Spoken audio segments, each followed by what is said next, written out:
di mana para calon presiden akan menyampaikan pernyataan penutup. Dan kesempatan pertama kami berikan kepada calon presiden nomor urut 2, Bapak Prabowo Subianto menyampaikan pernyataan penutupnya dalam waktu 2 menit. Kami persilakan Pak Prabowo Subianto. Saudara-saudara sekalian, kita patut bersyukur bahwa dalam beberapa dasawarsa ini negara kita terhindar dari konflik bersenjata dengan negara asing.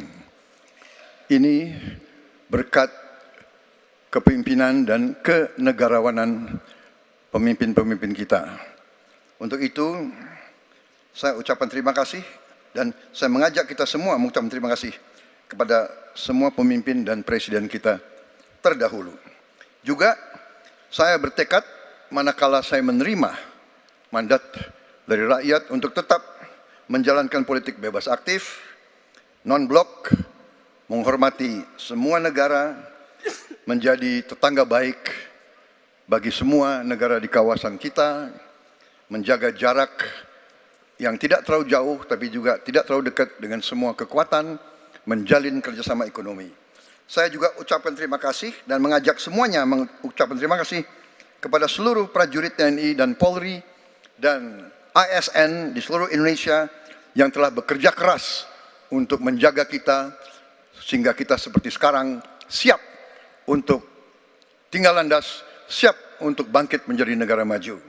Kita perlu untuk mempertahankan sistem yang sudah baik.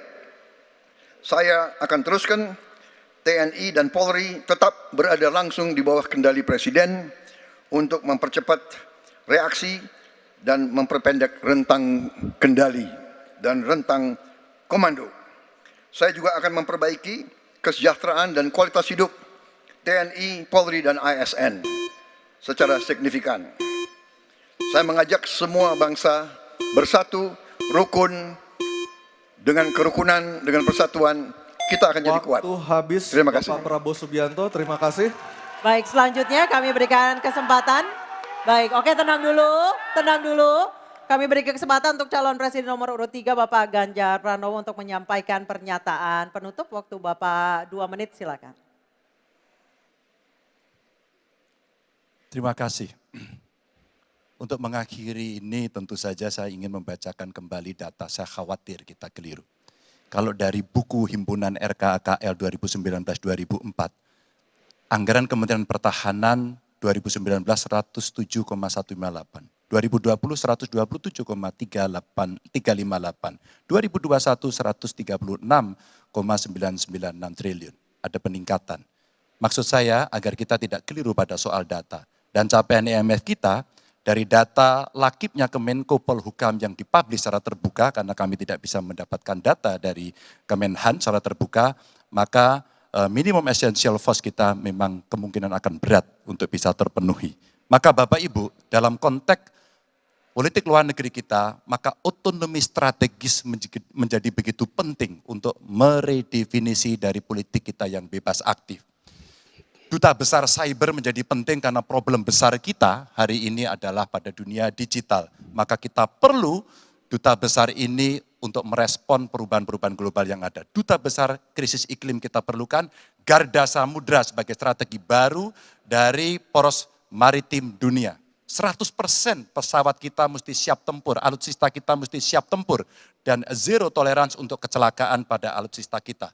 Kekuatan pertahanan Indonesia di angkatan cyber akan kita tingkatkan, dan anggaran pertahanan hingga 2% dari PDB. Keamanan mendorong pada profesionalisme kepolisian yang mau tidak mau harus kita lakukan. Badan Cyber Polri kita dorong sampai satuan baru di setiap Polda untuk TPPO, kekerasan terhadap perempuan dan anak. Tentu kesejahteraan prajurit dan keluarga menjadi begitu penting untuk mendapatkan perhatian. Dan beasiswa kuliah untuk anak prajurit dan bayangkara yang membutuhkan perlu kita lakukan. Indonesia Garda Samudra. We are Waktu Groot. habis Bapak Ganjar Pranowo. Oke, tenang dulu. Baik, kesempatan berikutnya kami berikan kepada calon presiden nomor 1 Bapak Anies Baswedan menyampaikan pernyataan penutupnya dalam waktu 2 menit. Silakan Pak Anies. Sebagai Presiden Republik Indonesia, maka prioritas pertama dan terutama adalah memastikan rasa aman pada tiap keluarga dan setiap jengkal tanah Indonesia. Dan itu artinya kita memastikan bahwa mereka yang diberi tugas untuk mengamankan dipikirkan kesejahteraannya.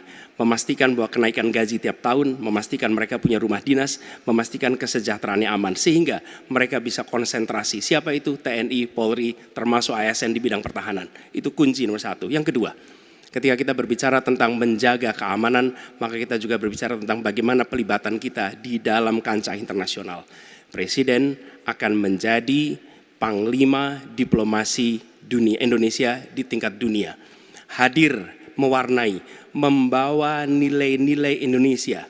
Dan seperti juga di debat ini, tidak banyak ruang diberikan untuk berbicara di forum global. 2 menit, 3 menit itulah waktunya.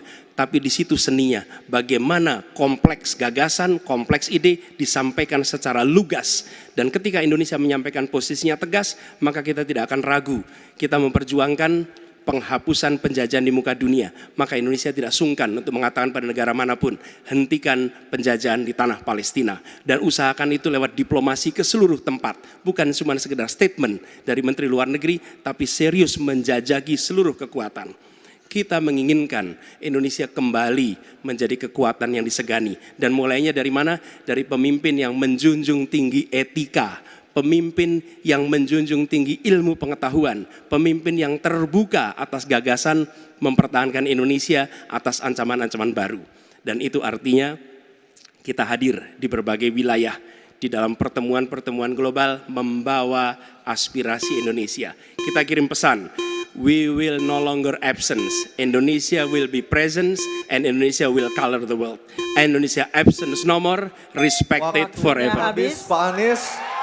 Terima kasih Pak Prabowo, Pak Ganjar, dan Pak Anies sudah memberikan closing statement atau pernyataan penutupnya untuk malam hari ini. Dan kita berikan apresiasi kepada para calon presiden 2024 yang telah merampungkan seluruh rangkaian debat pada malam hari ini. Hadirin kami persilakan untuk tepuk tangan. Dan masih tersisa 2 debat lagi yang akan diselenggarakan oleh KPU.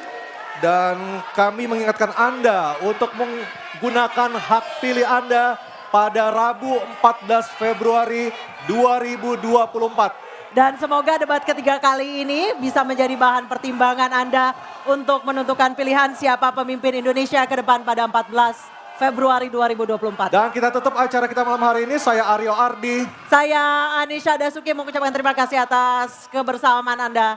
Sampai Selamat jumpa. malam. Selamat malam.